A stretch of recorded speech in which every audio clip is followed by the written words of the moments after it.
ko yung aking ginawang breakfast ko. Ganito po ang aking lamesa. Ano lang po yan. Kung saan-saan pwede ilagay. Pero actually, mas gusto kong kumakain dito sa kusina kaysa doon sa lamesa.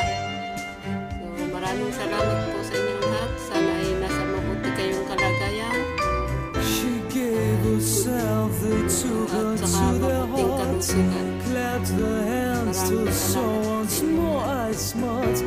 Gusto ko lang po sabihin na hello po sa inyong lahat. Salamat sa panonood. At salamat sa inyong suporta sa aking simpleng vlogs o channel. Thank you so much.